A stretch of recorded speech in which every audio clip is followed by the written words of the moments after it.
Hi, my name is Erin Leach, and I'm the head of serials cataloging at the University of Georgia Libraries. I'd like to tell you a story about how my library developed an in-house professional development event from scratch. Let me start by giving you a bit of background about the University of Georgia Libraries and about the committee that put together the event. The University of Georgia Libraries is made up of 66 faculty and 131 staff serving almost 37,000 students. The libraries has several faculty committees, one of which is the Faculty Committee on Professional Development and Research, or as we like to call it, PDRC. PDRC is made up of 6 faculty members who each serve a 2-year term. Turnover on the committee is staggered, and there's always someone who remembers what the committee did in the previous year. PDRC is charged with developing and promoting continuing education activities within the libraries. In any given year, the committee usually hosts 3 to 5 programs that are open to both faculty and staff. Finally, PDRC has no budget to do its work. Anytime the committee wants to spend money on something like refreshments, committee members have to submit a proposal to the university librarian. From July 2015 to June 2016, I chaired PDRC. In February 2016, the committee decided to put together a half-day in-house conference for the library's faculty and staff. From February to June 2016, we planned the event, which was held June 3rd, 2016.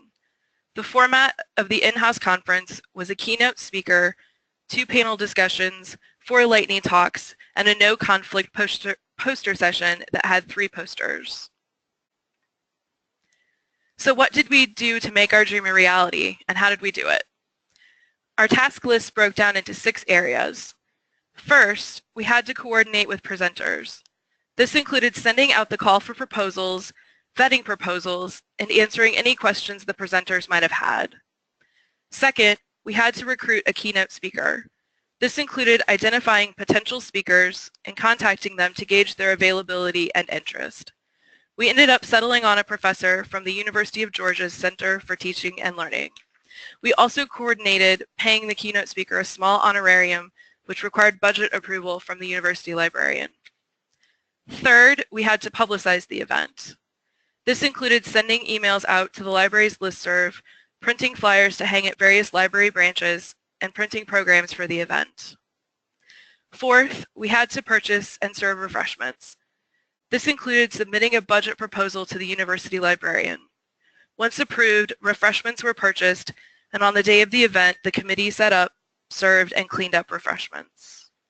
Fifth, we had to reserve the room. Because we used a room in the library's special collections building, we didn't have to pay a fee, which helped save costs. Finally, we had to set up and tear down the room on the day of the event. In order to be successful, we divided these tasks between committee members. Each member of PDRC was a point person and asked for support where they needed it.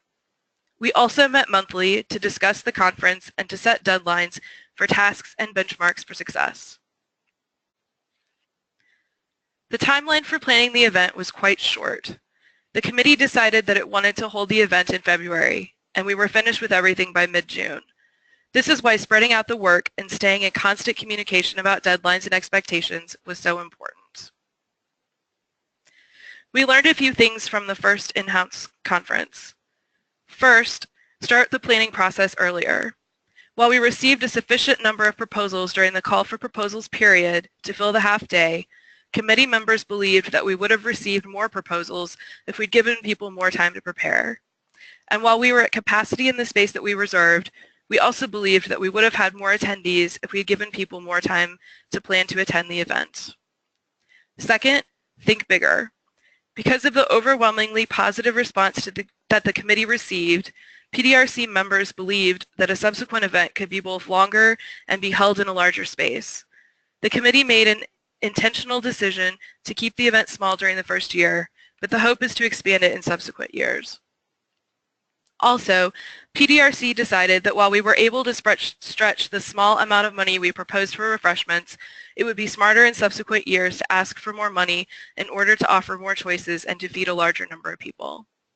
A final note, PDRC has planned an in-house conference for 2017, which will be held on Friday, May 18th, 2017.